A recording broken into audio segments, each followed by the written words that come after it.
Okay. Thursday edition of the After Show. Got Wink and Justice with you. Wink over here on the East Coast. And Justice over here on the West Coast of the contiguous United States of America. It is, thank God it's Giovedi. Yeah. Oh, we honor the great God Jove, of course, because, well, we believe that Thursday is truly the gateway to the weekend. Hey, Wink. Speaking of the weekend, how are you doing? Not bad, not bad. It is 18 degrees. It's a little bit on the nippy side out there, but it's sunshine. Sunshine today, no snow. So that's a plus. Nice. We'll eventually get to April, I hope. Reminder to get in the chat. Just go to netrootsradio.com. Scroll down the bottom of the page. On the right-hand side of the bottom of the page, there is a link to the chat. So click that. Join us there. And as Providence, or I don't know, maybe masterful graphic design would have it, to the leftish of the chat room link are the donate, contribute buttons. And thank you for your generosity on that. Also, pods of the After Show can be had by way of Spreaker. The raw data file comes up fairly quick, generally, and we post that on our blogger page. There's a player there, and you can check that out. And also later on, the perfected file will be up on Podbean, iTunes, et cetera, et cetera, et cetera. Yes. So yes. I was a little late here getting up. Let me get up my weather station information here. Okay, so it is 42 degrees right now. Looks like we're going to be going up to, where are you? Wow, only 60 degrees today. Partly cloudy. Yeah. All right, well, we were like in, the mid 60s and bumping 70, but we do have rain in the forecast, though I have to admit it won't be a cold rain, generally speaking. Not like in, the mid 40s, low 40s. Yeah, exactly. When you get that, that's a really cold rain, and it's no fun at all. Yeah, the nights actually compared to, the freezing nights that we had in the winter, the nights are actually quite pleasant now in the mid 40s, low 40s. So there you go. All right with it. But yes, it does look like we'll have a big chance of rain on Saturday, increasing from now until then. So definitely rain on Saturday, but the streets the neighborhood is wet right now, so it has been raining. Oh, I also wanted to mention we did have a bit of a signal problem coming out of D.C., Virginia, Maryland area with David. And so the last, I don't know 5 minutes or so, 6 minutes of his show got clipped off. And that's just the anomaly of the way the tubes work. And also weather. That was probably more of the issue. Though David did say he had a bit of a computer problem at the beginning, I think that was pretty much worked out. So could very well be weather related, but if that happens with us, we apologize. Yes, although I don't anticipate. That is not a virtual act of God. A virtual act of God is when the service provider has a problem. An actual act of God is, like in the cosmos and in the climate, at least by actuarial tables. Well, these are the issues we will be attending to today, and they are. Florida GOP bill would let out-of-state creationists challenge the state school's science curriculum. Yeah, I'm just passing through. I'm going to show up at a school board meeting and say, I think that maybe Earth is only 6,000 years old.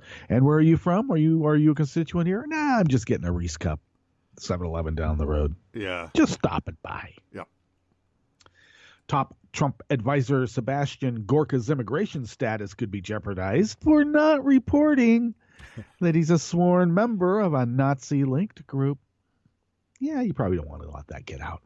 And Secretary of State Rex Tillerson will not speak to the press, but he did tell trade groups in Tokyo today that there's no need to spend money for diplomacy when Trump is building the biggest and best military ever. On the last half, we're going to report that businesswoman who paid Trump $15.8 million for a penthouse in New York, well, she scrubbed her social media when it was revealed she's connected to, yes, a Chinese intelligence front group. It never ends with this No. administration. And actually, this is good news. Dutch white nationalist Giovedi Thurs is soundly defeated in his run for prime minister. Yeah. Which actually may portend more defeats of this white nationalism phenomena that is sweeping the globe. I call it the Trump effect. Yep. Okay. Beating them down, all that, plus the Connect, Unite, Act Daily Coast community calendar, and more on the After Show with that ever so fine fellow over there on the East Coast, with his East Coastal elitism, of course.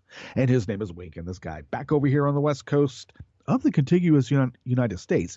You know, Wink, with our Western expansion philosophy, it doesn't stop with me here. It goes west and west and west. Right. Till it comes all the way back around to you. Exactly. But somehow that still works, and my name is still Justice, and we do this still 5 days a week for an hour-ish in this specific and particular, and I might even add peculiar tear in the fabric of space-time, because who loves you, baby? Yes, it is a peculiar tear in this fabric of space-time, Wink. Boy. Oh, I always like to think of, maybe some science stories that would be appropriate for, like an Anything Goes Fridays, like we do for the last half when we do the Friday News Dump Recycling Center. Right. And I did come across an article that seems interesting. Apparently, dark matter doesn't matter much in really deep space. So, curious about what that means. Yeah. So, yeah. Of course, there's some people that dark matter. What is that? Prove it. Right. Okay. Right. Okay. Well, Trump went on a campaign rally last night. He filed and for the 2020 election already. And so any kinds of rallies and events get paid by, and he gets paid because of the way he has it structured for a campaign rally. It's not like a press conference or anything, but an actual campaign rally. You got to love that. And apparently he was livid when he found out about the Hawaiian judge pretty much saying, hey, this is just a watered down version of your first racist Muslim ban, fella. Right. And Trump was livid. And guess what calmed him down, Wink? Guess what the aides did to calm him down before this speech or this presentation, this campaign rally that he had in Tennessee? Yeah, they got clips of Greta Van Susteren. And her fawning reportage was enough to calm him down to go out there and attack the media for being the lying jackals that they are. Exactly. Greta. Yeah. I got to tell you, I can't turn on MSNBC then. Yeah. It's the fair and balanced BS, I got to say. Yeah. Because but I think that was perfect. Absolutely perfect. It was Greta and her fawning reportage that was enough to calm him down, so that he could go out there and rant and rave and talk about, we're not taking your health care away. You'll have access. Right. I like that. Oh, yeah, you'll be able to get through the door. Yeah. You have access to the door. Well, what about the emergency room? Or what about the ICU unit? Oh, well, I don't know. We have to determine that later, don't we? But you will have access. I love it. Works perfect. You can get in the front door, at least. Yeah. Now, Monica Crowley, she was going to be in second command on the National Security Council with Flynn, and then saw her pretty much what everyone thought her political career was in shambles, because even her PhD dissertation was proved to be plagiarized. She had apparently a long history of plagiarizing. And, I think there's only one blonde in the Trump orbit that's allowed to do that, and she's living in a penthouse in Trump Tower in New York. So they had to cut Monica Crowley away. But apparently her political career, at least, along the fringes of it, has not been destroyed. In fact, she just registered as a foreign agent for a pro-Russian Ukrainian. There's kind of a theme there, isn't it? Yep. I don't know. So apparently, and let me say one other thing about the taxes. There's still jokes to well, when's the punchline coming, Rachel? That kind of thing. Any little tidbit of information about Trump's finances needs to be mentioned, because a little tidbit opens up a whole Pandora's box. All you have to do is scratch a little. It would be great to have all of the other 52 pages. But I got to say, English not being her first language, Melania's having a little bit of problem. She got the 2 pages. Yes, I think it was Melania who sent it, Wink, not Trump, not Donald. Right. Ivana was suspected and pretty much has been accepted as the source for the New York Times getting a plain brown manila envelope in the mail with Trump's taxes back in the 90s while they were going through a divorce. So you kind of wonder what's going on. What could be going on in the amour part of Trump's existence? Well, we can only speculate. But on the surface, it may seem that the taxes breaking news story wasn't as breaking and as large as people wanted it to be. But I disagree, because it ties in so much. And all you have to do is scratch a little. And every day opens up a new one, doesn't it, Wink? There you go. Well, let's look at out-of-state creationists who are going to be allowed to come into the state of Florida and challenge science curriculums in Florida schools. And this is by Brad Reed out of Raw Story. Florida Republican has introduced legislation that would let all taxpayers in the state, including people from outside the state who are paying state sales taxes while visiting, to challenge schools' science curriculum. The bill's author, Representative Byron Reynolds, a Republican of Naples, said that the bill is designed to give parents more of a say in what their children are learning. I refuse to allow my child to know that 2 + 2 = 4. Exactly. Because in my particular, non-secular belief, it is 5. And anything that says that 2 + 2 is anything other than 5 is the work of the devil. And we cannot have that. Okay. He goes on, it is important that the public is aware of what is actually in the classroom, and if there are objections to what is in the classroom, we have a process that allows for them to be remedied.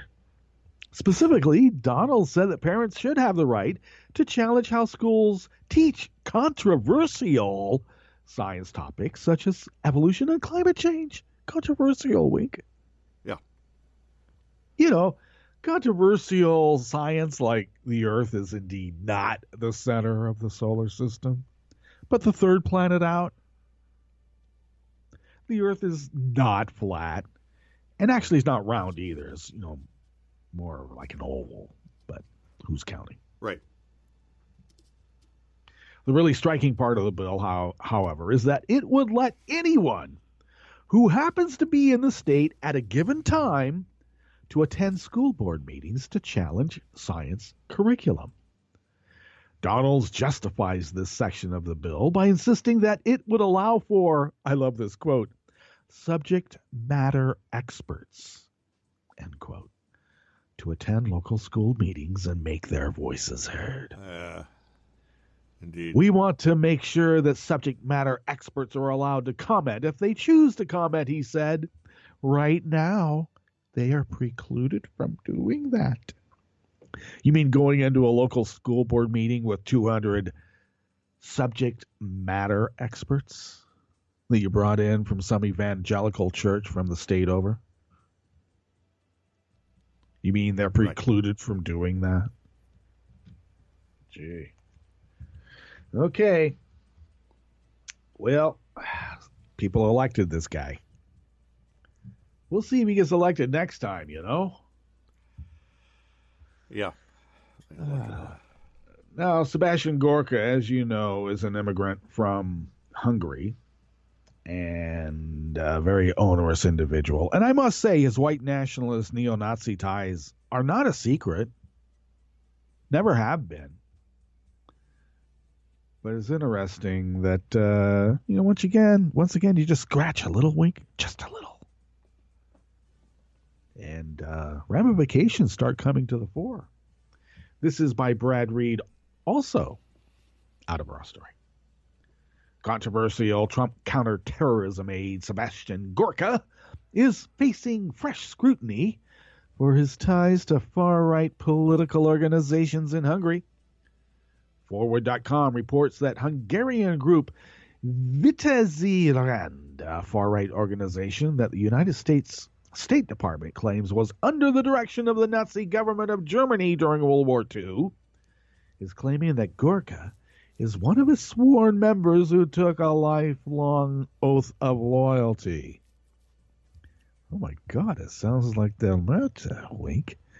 You can join, but you can never get out.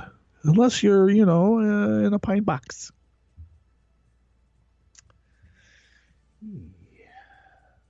What makes this particularly interesting is that Gorka's immigration status in the United States could be jeopardized if he failed to disclose his relationship with the group. Now let's remind ourselves. Flynn let the White House and Pence, the head of the transition team of the Trump administration, who was also, Mike Pence, the vice president, let them all know that he was a registered foreign agent. And they didn't care. So I suppose in Gorka's defense, the Trump administration could come out and say, he told us about it. Oh, it's an issue and we're supposed to get rid of him? No. And then they will eventually. And then say he was doing God's work. How dare we?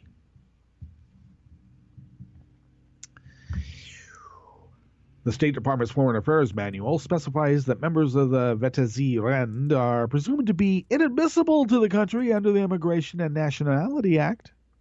Gorka's ties to Vitezi Rand were first revealed earlier this year when a photograph emerged of him wearing one of the group's medals.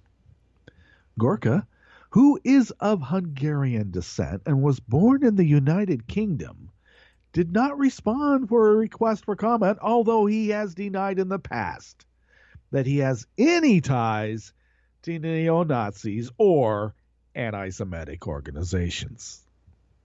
Well, what about these pictures? Oh, that was just that. Oh, come on, that was like a little convention. Yeah. Okay. It was. Look, it was Nazi comp. You just, it's like a Comic Con thing. Yeah. We dress up. Well, what about that medal? Pretty, isn't it? Isn't it pretty? He wears that every day, by the way, Wink. Oh, no doubt. Here, yeah. Here even. I mean, it's we reported on it when it first came out. It says, what the hell? That's a medal that's tied to a neo-Nazi group from World War II. And he goes, no. No, of course not. And then it turns out it is. Well, that's how they are. Feature, not a bug, right? Right. Get the brown people out, the mud people, the ones that, other people's babies. You can't expect other people's babies to be able to advance our society to its grand, exalted state. I mean, look at Jeff Sessions. Look at Stephen King. They are the pinnacle of white genetic superiority. Oh, my God, Wink. Makes me not want to be white if they're the pinnacle of it. Because we're certainly, as a white species, doomed. Steve King and Jeff Sessions are the pinnacle of it, Wink. Think about that. Trump likes to think that he's the pinnacle. Right. But that's even more of an example of, if he's the pinnacle of it, there might have been something missing along the, the brain synaptic evolutionary process. Something lacked there. It's true. Wow. Yeah.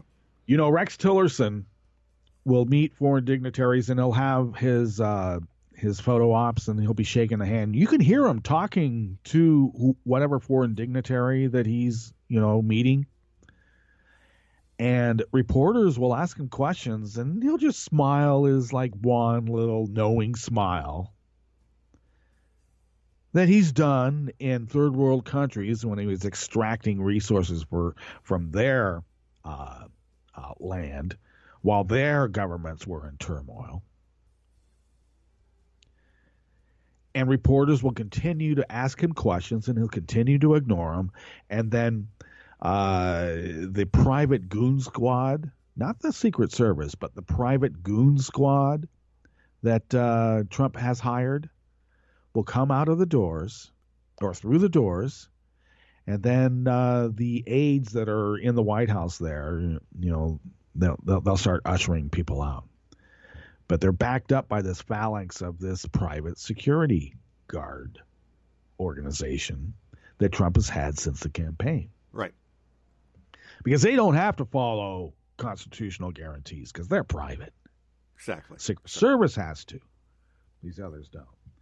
So it's telling that Tillerson will go to Tokyo and make public proclamations about U.S. foreign policy and intent, even domestic intent, in a foreign country to foreign trade groups. But he won't talk to our own media. And, of course, this is out of Reuters. U.S. Secretary of State Rex Tillerson said today the State Department's current spending was not sustainable, and he willingly accepted the challenge Donald Trump has given in proposing to cut more than a quarter of his agency's budget. Who needs diplomacy, Wink? I mean, we're going to buy like battleships and aircraft carriers that are total boondoggles, and the military hates them because they're totally ineffective, and they spend money and they put lives at danger, but they look cool. Yeah, that's the main thing right there. We got to spend money on that instead of sitting down and talking with people. Talk. Yeah, well, we're in a new world order, aren't we? Trump's budget proposal for the fiscal year beginning on October 1st would cut 28% of the budget for the U.S. diplomacy and foreign aid, according to documents provided by the White House. Right. The combined budget for the State Department and United States Agency for International Development would be a tick above 25.5 bill. Speaking in Tokyo at the start of a trip to Asia focused on the threat from North Korea, Tillerson defended the cuts as a necessary correction to a historically high budget that had grown to address conflicts abroad in which the United States was engaged, as well as disaster aid. Yeah. Clearly, Tillerson said, the level of spending that the State Department has been undertaking, particularly in the past year, is simply not sustainable. As time goes by, there will be fewer military conflicts that the U.S. will be directly engaged in. Right. Well, usually how that occurs is that you do it through diplomacy. Yep. And you do it through aid. And you're there when disaster strikes. But we know where this is going. Because if you're in disaster capitalism and a shock doctrine, when disaster strikes, you send in the military and you take over. Right, exactly. You don't bring in food and blankets. That will come later when they're in the gulags doing the work that you need to have done. The United States will also reduce spending by attracting funds from other countries and other sources to contribute to development aid and disaster assistance. Yeah. Trump's budget would preserve, make other people pay. Yep. You know what? They're not paying us tribute for us protecting them. You know, this is a protection racket. Okay, come on. Yeah, indeed. Trump's budget would preserve $3.1 billion in security aid to Israel, but reduce funding for the United Nations climate change and cultural exchange programs. Well, that's nice. Congress, which rules on the government's purse strings and is controlled by Trump's fellow Republicans, may reject some or many of the cuts to the state and USAID budgets, which pay for everything from maintaining America's diplomatic corps to fighting poverty, promoting human rights, and improving health in foreign nations. We're supposed to be the beacon on the hill, Wink. We're the light, the guiding light. But apparently this crew doesn't think that's what makes America great. Right. But what makes America weak. Talk. Blankets. More than 120 retired U.S. generals and admirals urged Congress in a letter last month to fully fund diplomacy and foreign aid, arguing that the functions were critical to keeping America safe. They said. Several Republicans in Congress have expressed opposition to Trump's plans to slash funding for diplomacy and foreign aid. Senator Lindsey Graham, the Republican chairman of the Senate subcommittee responsible for those budgets, said last month the proposal would be dead on arrival in Congress. Tillerson said there would be a comprehensive examination of how the State Department's programs are executed and how the department is structured. That sounds like a purge and a dismantling, doesn't it? Pretty much, yeah, pretty much. A comprehensive examination of how the State Department's programs are executed. You mean by people? You mean by civil servant people? And how the department is structured. You mean the bureaucracy in which checks and balances determine how, when, and where we do our work? A dismantling? A demolition? He said the situation was challenging, but he took on the challenge that Trump had given him willingly. Yeah, he's there to tear it apart, Wink. That's what he was hired for. And he has vast experience doing it as the head of Exxon when they went in and with their, I don't know, what do you call it? Their vampire octopus? Right. Good enough. Yep. Technique. Yep.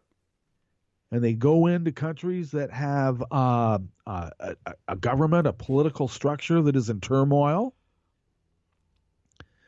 And they suck all the resources. They take over that government. When they're done, well, I guess they're not really done. They're still doing it. I'm confident that with the input of the men and women of the State Department, we are going to construct a way forward that allows us to be much more effective, much more efficient, and be able to do it with fewer dollars. Money's got to go to the wall. Meals on wheels, screw that. Take it away. We got to spend money on the military. Seniors don't need their lunch, damn it. Damn it. All right, let's get to our Jim Hightower break. We'll come back, go through the Connect, Unite, Act, Daily Coast community calendar, and then the stories for the last half. You are listening to the After Show on Netroots Radio with Wink and Justice, and we will be right back. Some people who attain high public office grow in their position of trust. Some, however, just bloat. Bloat has been on spectacular display in the first months of Donald Trump's presidential tenure. He had a disastrous start, choosing a cabinet and staff mostly made up of ideological quacks, incompetents, and Wall Street grifters. Yet, Buoyed by his explosive ego, President Trump pronounced his start historic. Quote, "I don't think there's ever been a president elected who in this short period of time has done what we've done." Sadly, he's right. For example, they made a reckless, unconstitutional attempt to ban millions of Muslim immigrants from our land. They had to axe the kooky guy he chose to be his national security advisor. They've apparently been caught colluding with Russian meddlers in our politics. Some record. And now, Trump has embraced a GOP replacement of Obamacare, hailing the Trump Care substitute that will jack up our health care costs, cut benefits, and eliminate coverage entirely for millions of working class and poor people, while also sneaking in yet another underhanded tax cut for the rich. It's so awful that even hordes of Republican lawmakers have gagged, refusing to swallow it. Yet, lost in self-deception, Trump calls it wonderful. We have a president who is detached from reality, careening from one mess to another. But who will say the emperor has no clothes? He's so far gone that when he read his recent address to Congress straight off the teleprompter without his usual pugnacious ranting, Republican enablers of his antics and even the media establishment applauded him for being presidential. This is Jim Hightower saying, huh? The speech was a nasty wad of lies and right-wing nonsense. If the occasional appearance of sanity is all we ask of Trump, then his reign of insanity will be our fault.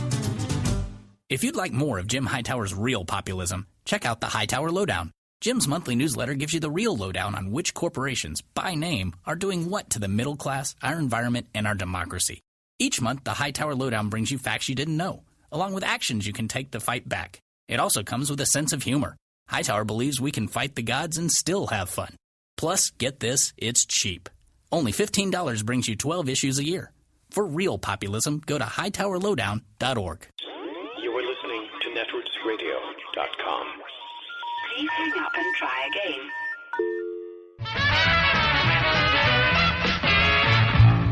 From a point at sea to the circles of your mind, a new force is at work for planetary transformation.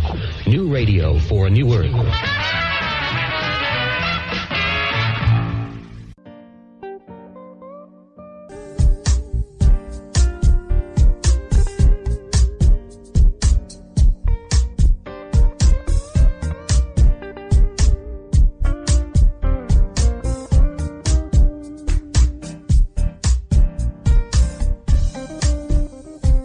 Okay, we're back. And indeed, we are back. Thank you for sticking with us. This is the After Show with Wink and Justice.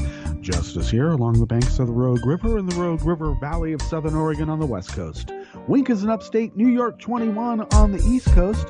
Our crew are, of course, the ethereal creatures who reside in the cloud, whose advanced intergalactic technical abilities allow Netroots Radio and thus by extension the After Show to span the globe, the solar system, out past the Oort cloud, out past that bridge of stars between those two galaxies, millions of light years away, and beyond that too. Yep.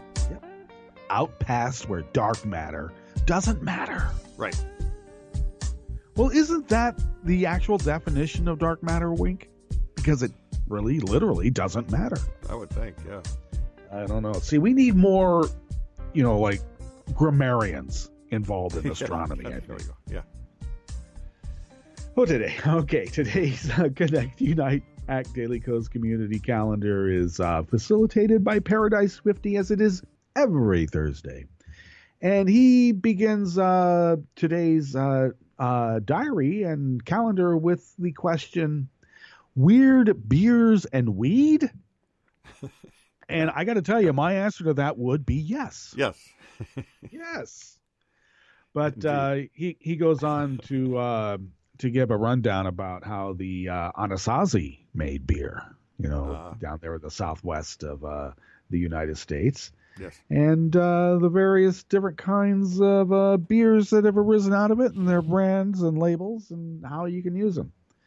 So he has quite a comprehensive list of them, and then begins speaking about I wouldn't call it the devil weed. The devil weed would be tobacco. Yes, that would be the devil's weed. Yep. But the other one, the one that's only slightly less dangerous or whatever, as Jeff Sessions says, to opioids. Right. I love right. that. Cannabis is only slightly less reckless than heroin addiction. Right. Exactly. Well, Jeff Sessions is only slightly less tolerable than David Duke. All right. Okay, just as a reminder, Wisconsin Cossacks are forming their group. So Cosmail Chris the Colodem to take part in Wisconsin Cossacks. Yes. Navajo maintains the event list, so do Cosmail her if you have an event or a group that you'd like to start, or an event you'd like to announce, and it'll be announced in the diary as well as here on the After Show during the calendar. All right, Colorado community led by Left Candid and Colorado Tim run the Caffeinating Liberally meetup every fourth Saturday of every month. They'll be meeting on the 25th of March at the Common Grounds Coffee House, 44th and Vallejo in Denver from 9 a.m. to noonish at the table by the piano. Yeah. I love that. I'm telling you, they just make it a player piano and play the theme music from Casablanca. Not just, a kiss is just a kiss. That one. Right. Everyone knows that. The whole soundtrack. But there's actually the actual, yes, indeed, the soundtrack to the whole movie is quite well done. Yep. I've always loved it. Navajo will be in New York City on April 23rd. They'll meet at Spitzer's Corner, 101 Rivington Street in the Ludlow District at high noon. Cosmail Navajo to RSVP. It looks like they've got a dozen or so people showing up. Yeah. Mark your calendars for June 30th through July 2nd. Thinking Fella and Ojibwa have been organizing the third Epic Glacier National Park meetup. And, of course, there is a diary with important planning details that you'll need to acquaint yourself with. So get a hold of Thinking Fella and Ojibwa and do go to the link at the diary for those important planning details. Bill in Portland, Maine actually did post a quite funny rundown of his tests and whatnot. And it looks like he's got some work to do. And he's in high spirits, as Bill is known to be. Yeah. But I would say that we should still send positive and big time healing energy, because we love Bill. Yeah, you can use and of course, he runs Cheers and Jeers, and the annual Daily Co's annual Cheers and Jeers dinner will be held at Netroots Nation this year on Wednesday, August 9th at 5:30 p.m. at a location to be determined after you Cosmail Navajo, so she knows how many people are going to be coming. And then there's a cutoff, I got to tell you, and you're stuck with second, third, sometimes fourth tier karaoke bars. Right. And right. You don't want to be left with that. Right? No. You don't. Besides, all the cool kids are there at the dinner, so try to get to that. Damn right. And most of the cool kids are, I don't know, mid-50s, mid 50s to mid-60s, and we all have bladder problems. But other than that, we're fine. Okay, that is your Connect Unite Act Daily Codes community calendar for the 16th of March of 2017. Very few of us under 40. Yeah. Well, there are a few. But I just want to say, cool kids. We be the cool kids. All right, so let's see here. Now, we did give a bit of a news rundown on this real estate transaction, because $15.8 million for a penthouse, some people consider that to be a bit steep, even in New York. And there was some speculation about this lady, businesswoman. She had purported to be part of a group. It sounded like she was a fixer, right? She put potential business propositions into the appropriate hands of the appropriate departments in the Chinese government, so that certain kinds of business proposals could be moved on. And yet, people started digging into who she really is, and turns out she's a princeling. Wink. And what is a princeling? Well, that's the actual legal term applied to the children of high-level officials in the Chinese government who, because of their status as the offspring of said leaders and officials, achieve an almost royal status in their own right, with power and power centers and agendas. Interesting, eh? Okay, this is Out of Mother Jones by Andy Kroll and Russ Choma. When a Chinese-American businesswoman who sells access to powerful people recently purchased a $15.8 million penthouse in a building owned by Donald Trump, the deal raised a key question.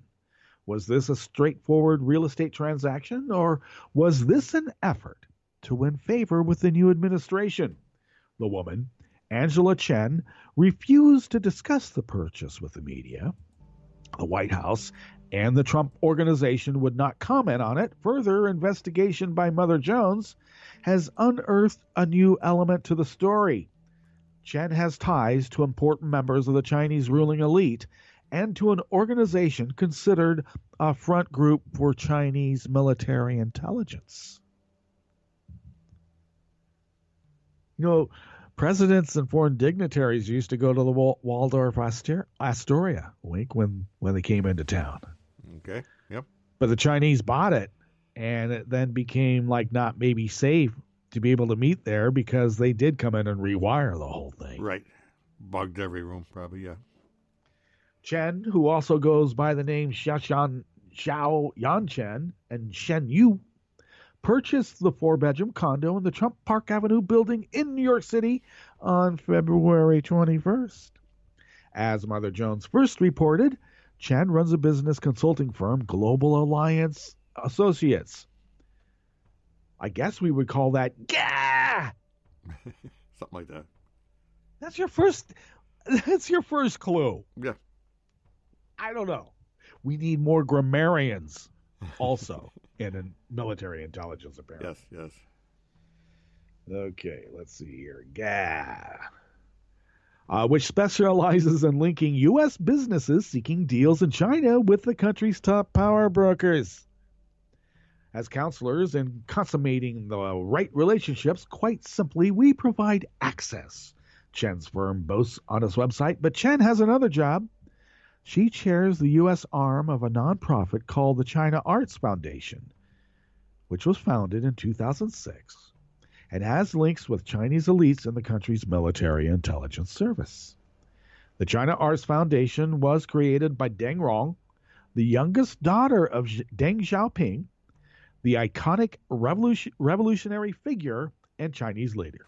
Deng Rong is what's known in China as a princeling, a term used for the sons and daughters of former high-ranking officials or officers in the Chinese Communist Party who now hold significant sway in business and political circles.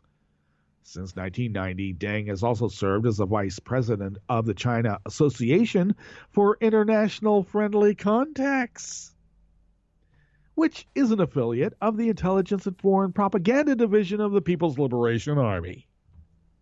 China experts say that organization exists to cultivate relationships with former leaders and retired military officials and diplomats of various countries, Michael Flynn, including the United States and the United Kingdom, in order to influence foreign defense policies toward China and the Far East.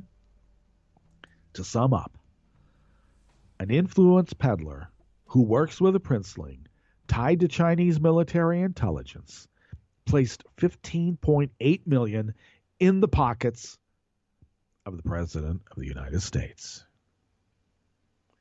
Mark Stokes, executive director of the Project 2049 Institute, a Virginia-based think tank that focuses on national security policy with respect to Asia, says KFAC's leadership consists largely of retired and some current Chinese military and government officials.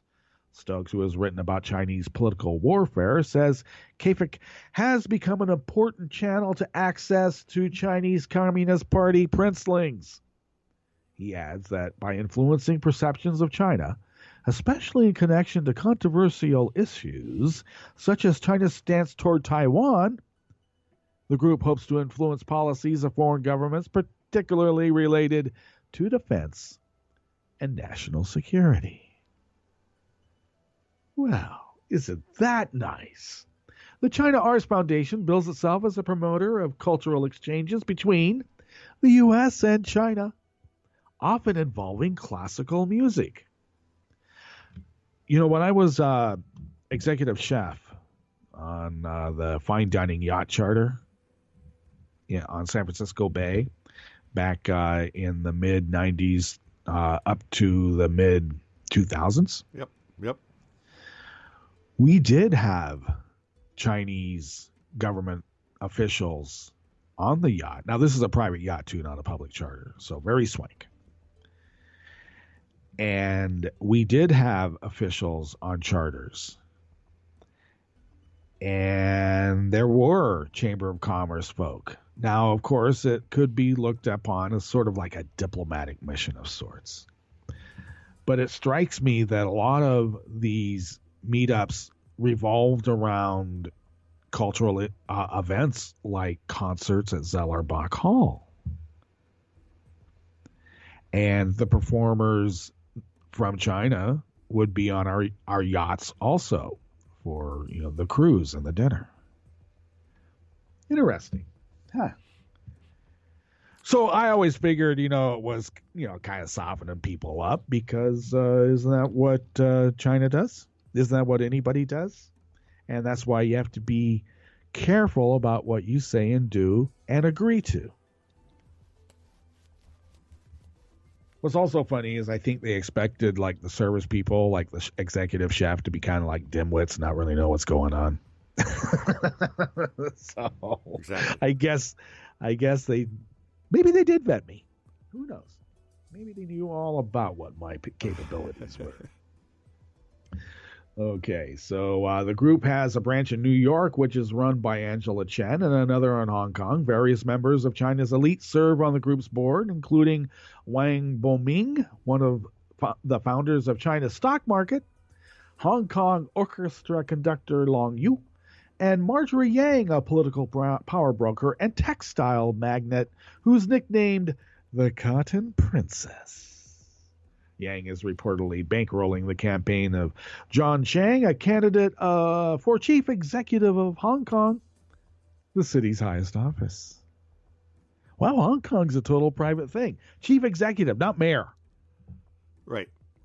Not governor. Chief executive. Yep.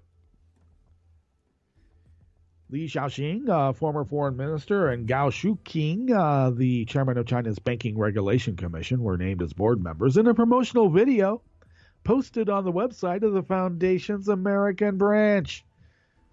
On Tuesday, after Mother Jones made inquiries, the website for the China Arts Foundation International went offline.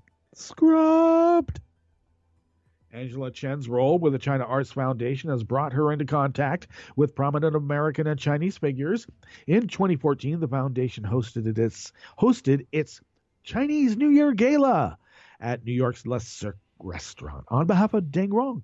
And the guests included billionaire Chinese real estate Zhang Qin, philanthropist and banker Stephen Rockefeller, and Steven Schwartzman, the billionaire and investor and CEO of the Blackstone Group. The Chinese Consul General is in New York, Zhang Kui. The former UN ambassador to China, John Huntsman, attended a 2015 benefit dinner hosted by the foundation. Oh, Huntsman's now going to be ambassador to, you guessed it, Russia. Moving from China to Russia. The promotional video indicates that there has been a working relationship between the China Arts Foundation and CAFIC. In it, Chen's group takes credit for sponsoring numerous international summits, including a meeting of international business leaders and think tank experts called the Sanya Forum, which was organized by the group. Several China experts tell Mother Jones that CAFIC engages in legitimate cultural exchange activities, but that it has long been seen as part of the Chinese military intelligence apparatus. Interesting. In 2012, the Republican National Committee considered a resolution expressing concern about a cultural exchange program organized by KFIC because of the group's ties to the Chinese military intelligence. The resolution, which was not adopted, was fueled by a report from a congressional committee that studies U.S.-China relations. The report labeled KFIC a front organization for the International Liaison Department of the People's Liberation Army's General Political Department. And, of course, it's prompted concerns in the State Department during Hillary Clinton's tenure as Secretary of State. An aide to Bill Clinton sought the State Department's approval for the former president to make a November 2012 speaking appearance, co-sponsored by KFIC and the China Arts Foundation. And that was according to emails that were through the Freedom of Information Act. Guess what happened? An official at the State Department noted KFIC's leadership included current and former Chinese government officials and wrote to Clinton's aide, "I don't believe we've approved Chinese government entities in the past, so we will need to further consider this one." In the end, Bill Clinton didn't make the speech or the appearance. Yeah. When Trump became president, the Trump Organization enlisted an ethics advisor, attorney Bobby Birchfield, to vet potential business deals involving Trump. Birchfield declined to comment about the Chen transaction or explain the vetting process for her purchase of the Trump Park Avenue penthouse, because when you're bringing $15.8 million in suitcases in cash, you kind of go by a different set of rules, don't you? Norm Eisen, who served as President Barack Obama's lead ethics lawyer, says the links between Chen, the foundation, KFIC, and the Chinese government and military raise a series of very profound and troubling questions. He notes that there is no transparency regarding the vetting of business deals benefiting Trump. Without such a process, he points out, there are well-founded questions about the source of the funds used to buy the $15.8 million condo. When, as here, the public interest is implicated, we're left at a loss, Eisen says. You shouldn't have to be asking these questions about a president. I don't know. Ladbrokes has it at even money right now that Trump's going to be making a speech where he will intone, the American people have got to know that their president is not a traitor. Even money for that speech, Wayne. Even money. Well, Angela Chen, you know something? Actually, they didn't go through in another article. She is known by various aliases. Yeah. As expected, yeah. So we know her here as Angela Chen. Right. But she's known in other parts of the world and also within China itself, in China by 3 different names. So just an interesting occurrence. Now, I have to say that I think if we are going to take Trump at his word, that is an example of extreme vetting.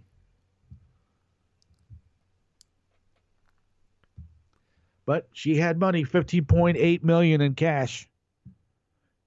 And I bet it's like those Chanel bags, the really, really cool ones. I mean, Melania's got to love those. So they get to keep the bag the money came in. And, everything's nice and dandy. Well, we made fun of Geert Wilders yesterday because, why not? Oh, yeah. This is out of Agence France Presse. Dutch Prime Minister Mark Rutte appeared to have easily defeated a strong challenge by far-right rival Geert Wilders in a key election seen as a bellwether of populist support in Europe. According to exit polls, Rutte's Liberal VVD would scoop up 31 seats, making it the largest party in the new 150-seat parliament, with Wilders and his Freedom Party beaten into second place alongside 2 other parties with 19 seats. Millions of Dutch had flocked to the polls in a near-record turnout, with the stakes high in an election pitting the pro-European Rutte against the anti-immigration and anti-EU rival. I should interject here quickly as well, because it's not spelled out in this Agence France-Presse article.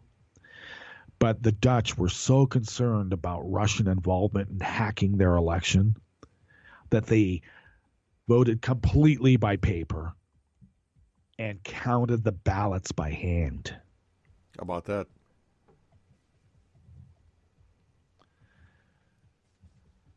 Which I think the Russians and others would say, we weren't expecting that. I mean, we were expecting Wilders to win by a small margin. Never be it so small, but he was going to win. Right. Yep. On paper ballots, counted by hand. And you can do that. You know, say you have 100 ballots cast in a precinct. I mean, just for, yeah, for explanation purposes. Right. It's not hard to count those. No, it's not like as you're if counting millions here. You're only exactly a couple hundred. Exactly. Maybe. Yep. You count 100 here. You count 300 there. Yep. And if you have a district that has, several thousand, well, then you still parse that down. Yeah. Absolutely. You put 2 precinct workers counting this 300, that 2 more counting that. I don't understand the problem. Right. It doesn't take very long. Exactly. So following last year's shock Brexit referendum and Donald Trump's victory in the U.S., the Dutch vote was being closely watched as a gauge of strength of populism on the continent ahead of crucial elections in France and Germany. I don't really care for this term of populism. Do they mean the populism derived from the right-wing neo-Nazis? Or the populism that you and I are familiar with in terms of workers' rights? Right. I think they mean the white nationalist wave of populism. And if this is a gauge of it, I think people are saying, hey, you know what? You're not ahead of us. Get back here next to us. Exactly. I consider it a victory for Europe because you see a lot of countries where the populist parties are becoming bigger and bigger. Infrastructure and Environment Minister Melanie Schultz von Hagen told AFP. I'm very glad that the signal in the Netherlands now is that the Liberal Party has become the biggest, said a member of Ruud's party. Ruud, who is set to get the chance to form the next coalition and could possibly turn to the Christian Democratic Appeal and the Democratic Party D66, which both matched Wilders with a predicted 19 seats. But with the 3 parties' combined total of 69 seats, he would need another party to reach the 76-seat majority. Well, Wilders says, you're not rid of me yet. We'll see about that. Wilders had pledged to close the borders to Muslim immigrants, shut mosques, ban sales of the Quran, and leave the EU if he won in the polls. He thanked his supporters in a message on Twitter. That's familiar. With his party looking likely to boost its number of MPs to 19 from 12 in the outgoing parliament. We won seats. The first gains are made, and Ruud is not rid of me yet, Wilders said. Trumpeting the country's economic growth and stability, Ruud is bidding for a 3rd term as premier of the country, one of the Eurozone's top economies and a founding EU member. I think Wilders was trying to put out, look at all this Dutch carnage. We have nothing. It's carnage. Didn't work. This is a crucial election for the Netherlands, said Ruud, adding that it was a chance for a big democracy to halt the domino effect of the wrong sort of populism. Queues began early at polling stations on a warm spring day, and turnout reached 81%, just below the record of 88% set in 1977.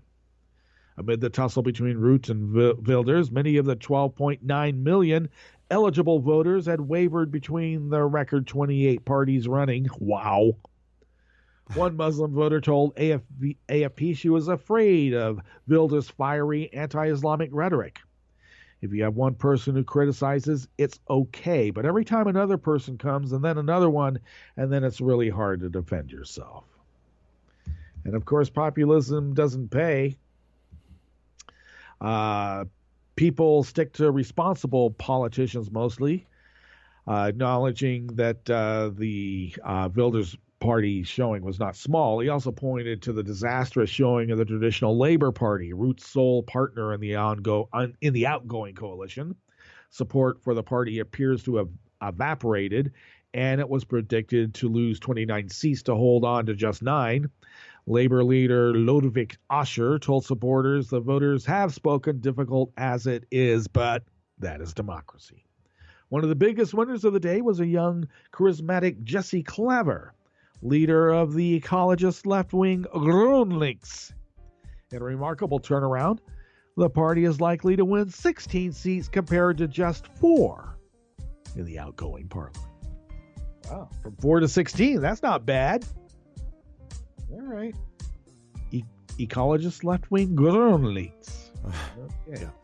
All right, well, that is our broadcast period for today.